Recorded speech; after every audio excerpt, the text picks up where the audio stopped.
Colonel Rathore, this is a very big day. It is the first time since in decades that such action has been taken and announced and even conveyed to the Pakistanis. How do you first see the significance of what has happened?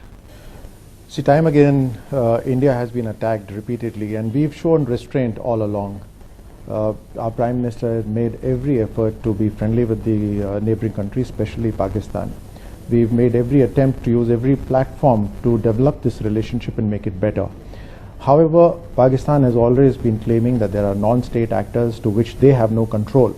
However, this cannot be an excuse for us to be to not protect ourselves, and therefore, in this situation, it's a anti-terrorist operation that we carried out. And instead of a normal situation where we would have perhaps waited for these terrorists to cross the border and then nab them on this side, on our side, we went across the LOC and on specific intelligence where these groups were congregating to cross over in smaller groups. So these staging forward camps were there, wherein they would have crossed over into India and then killed the innocents on our side. The military carried out surgical strikes and destroyed the camps there. So you are saying the message is very clear in this, that yes, we will do everything that is possible to defend ourselves, and it cannot be merely restricted to a defensive posture. To defend ourselves, we may attack as well. Colonel Rathore, therefore you are confirming that this was in fact to stop a new group of terrorists from infiltrating in, and these were terrorists who were planning fresh terror attacks. So this was not retaliation for the Uri attacks alone, this was also to prevent fresh terror attacks from taking place. Yeah, that's absolutely right. Even previously, intelligence has existed, and the Indian government and the Indian military has shown restraint and not crossed the LOC. But LOC cannot become a barrier for us to protect our country. And like you mentioned right now, we are in a situation today where the entire nation is one, irrespective of caste, color, creed, irrespective of party. If we are attacked, any part of a country, the entire nation will stand together and defend itself. Colonel Rathore, can you give us a sense of, because you have been an army soldier yourself, you understand this better than perhaps most politicians. Can you give us a sense of how dangerous and precarious a surgical strike is? What sort of risks our forces would have actually had to take? How specific the intelligence, how perfect the intelligence gathering would have been to make this operation as successful as it has been, that not one Indian casualty has actually been suffered as far as we know? Here I would like to compliment every citizen of our country who's actually wanted an action just because our respect has been hurt, our izzat has been hurt. I compliment them to have the patience, and in a very mature manner, our country waited and bided for its time when the time was right. We had enough intelligence, our army was ready, and this is the result, that we've been able to go across, carry out strikes which have actually destroyed multiple camps, and however come back without a single casualty. This speaks volumes of the professionalism of our Indian Army, of our soldiers, of our leadership in the army, of our political leadership, of the whole nation sticking together as one. A great example of all of this.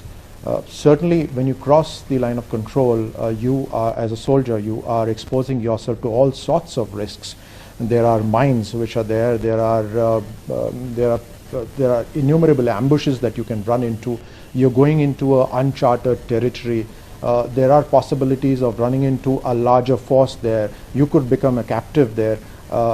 And unimaginable, perhaps, problems that can be there on the other side. However, this is where the sheer gallantry and the courage of Indian soldiers was at display, that given a call by the nation, they stood up to the task as always and carried out perfectly. Sir, could you confirm for us, we are told very reliably that massive casualties have in fact been inflicted on terror launch pads on the other side, no Indian casualties at all.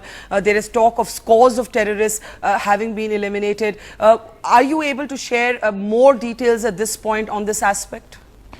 I think gradually more information would be revealed to all of us by the military. As of now, even if we stick to the version, the briefing that was given, so and even of what has been spoken from the other side, that there have been soldiers that have been killed there and some of them wounded, and a large number of terrorists who have been killed there. So obviously there seems to be a collusion between their army and their non-state actors, as they keep calling them.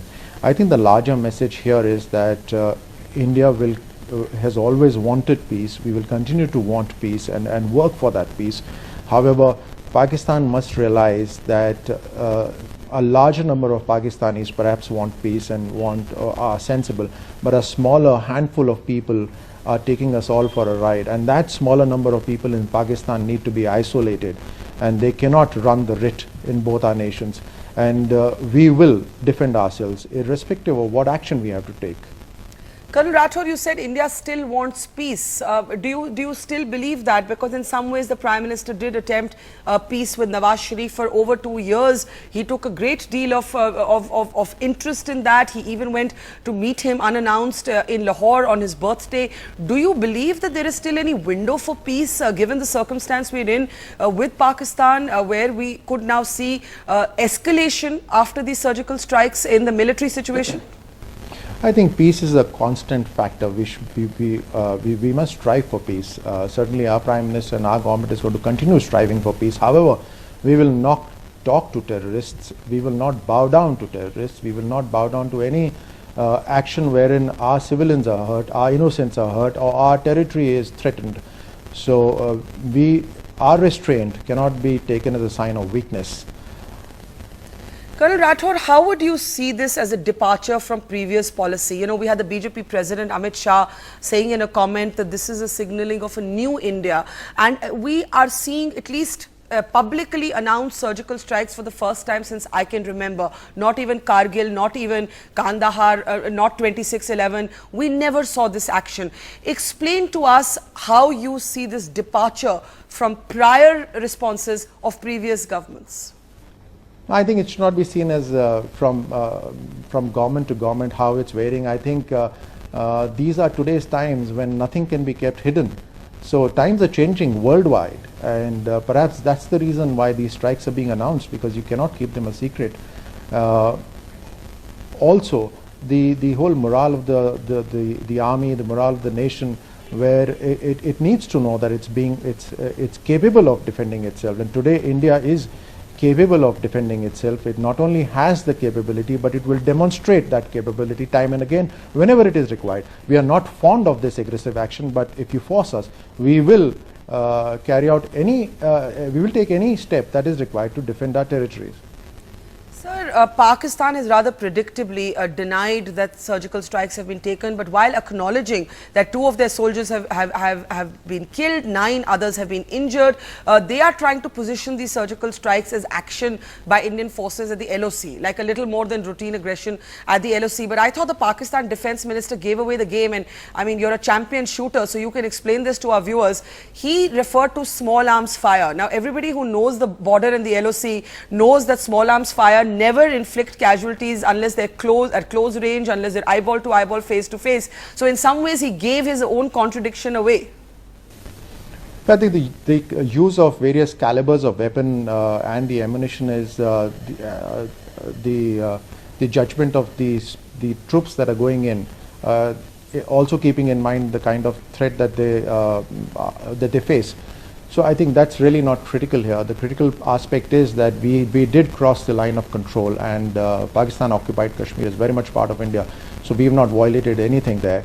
Also to remember is 2004 was the time when ceasefire was declared between India and Pakistan on the line of control, which Pakistan itself has violated time and again.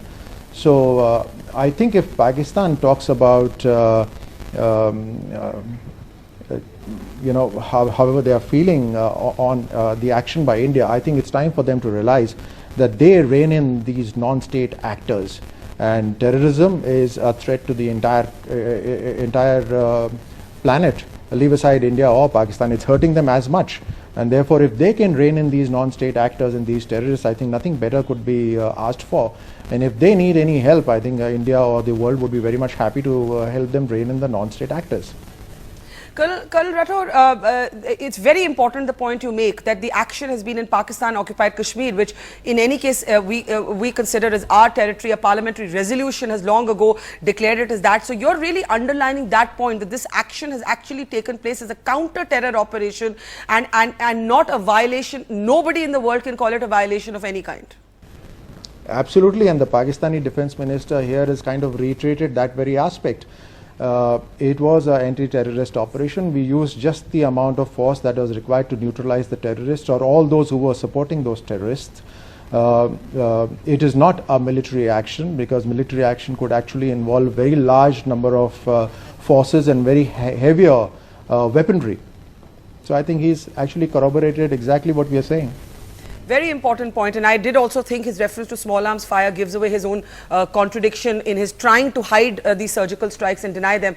Let me ask you one last question. For any government, or this is a very delicate decision to take, because there's always the fear of escalation. We are being told that civilians are being cleared of border villages in Jammu and Kashmir and Punjab. Colonel Rathore, as a soldier, as a minister, what can you say to the people of India who may be worried about what comes next in the next 24 to 48 hours, who may be worried that there may not be a rational response from Pakistan, that Pakistan could be looking to escalate this? We've even seen utterly irresponsible statements from Pakistan threatening nuclear action if India is aggressive. So we're not necessarily dealing with very rational responses here. How would you factor in the dangers of escalation, sir, at this point? I think the most important part here is that India today, together, is willing to fight any threat to any part or to any citizen of our country, be it inside India, Indian territory, or outside. We today together collectively have the political will to defend our country by any method required. Like I mentioned earlier, I would presume that there are a large number of Pakistanis who are very sensible. Then why are they being driven by a handful of people who seem to be extremely insane?